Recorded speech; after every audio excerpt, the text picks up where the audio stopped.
Bom dia, galera. Acorda nessa quarta-feira. Deus abençoe. Vou passar, deixar aqui pra ficar mais melhor. E aí, uma pessoa me perguntou assim: mas não é ruim ficar postando o vídeo do menino lá de 14 anos, que é o profeta Mirim? Isso aí não escarnece, isso aí não escandaliza, não prejudica o evangelho de maneira nenhuma. O evangelho nunca precisou de nós.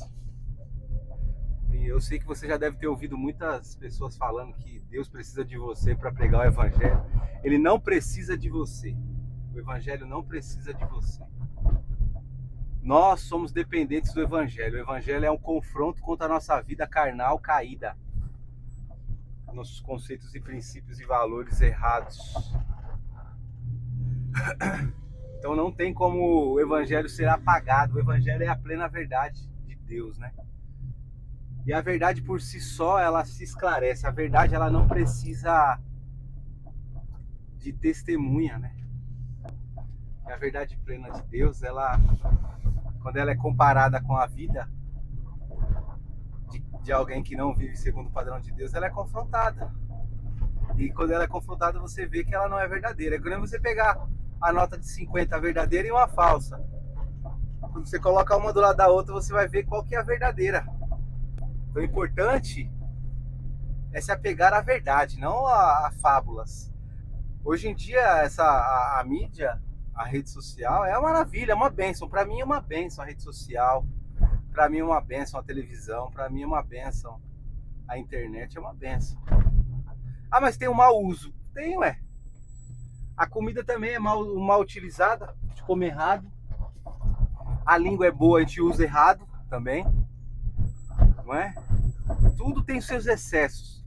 O carro é bom, mas pode se tornar uma arma. Não é? Então a gente tem que ter senso naquilo que diz respeito à verdade de Deus.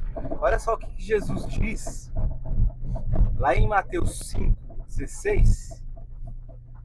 Ver se eu consigo parar ele no canto aqui.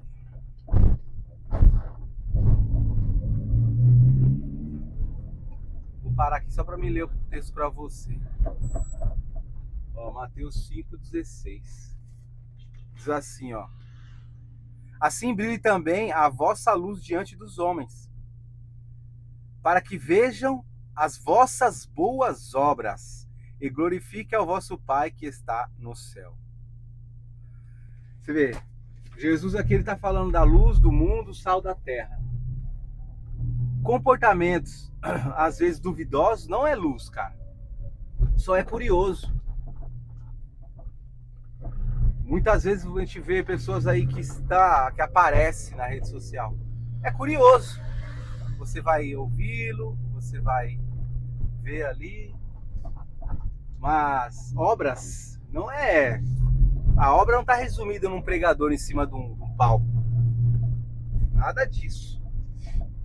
A obra, a luz que Jesus ele disse ali, não tem nada a ver com aquilo que nós fazemos às vezes dentro de uma igreja, cara.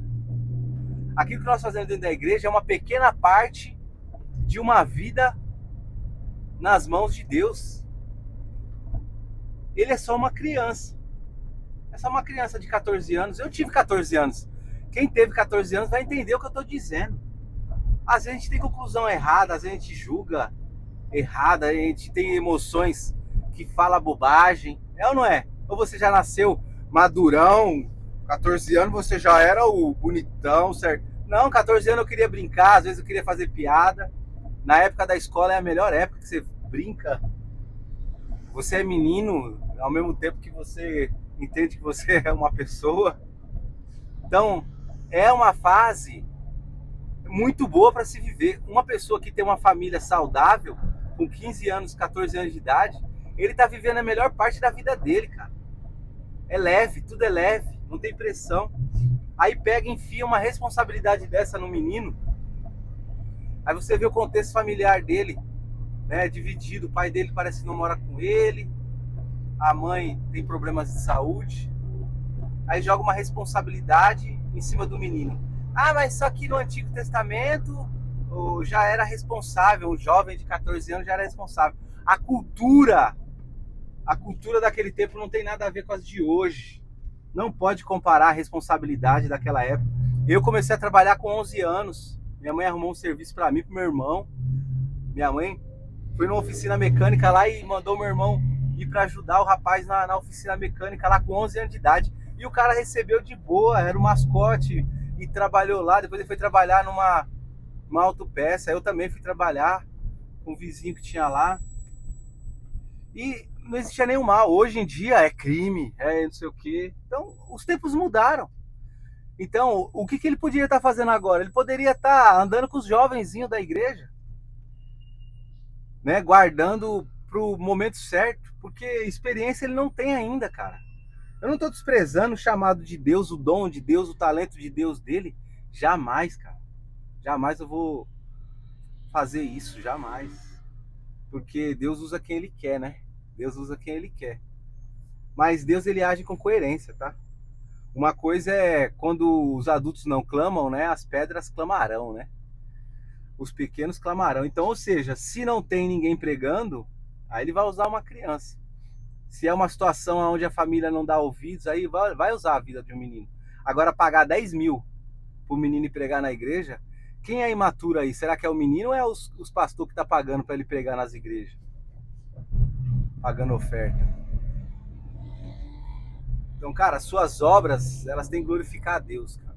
Tem que glorificar a Deus. Se você vê que aquilo que você vai fazer, o comportamento que você vai ter, seja num palco, seja numa casa, seja aonde for, não vai glorificar a Deus, não faça.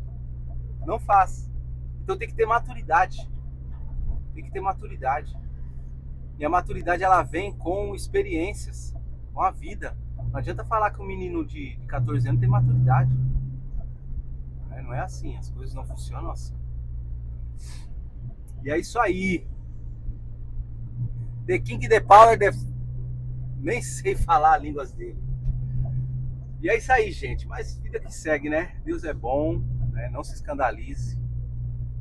Existem muitas pessoas aí sérias, muitas pessoas que estão querendo propagar o evangelho, o reino de Deus, vivendo o evangelho. Preste mais atenção naqueles que vivem o evangelho do que aqueles que pregam.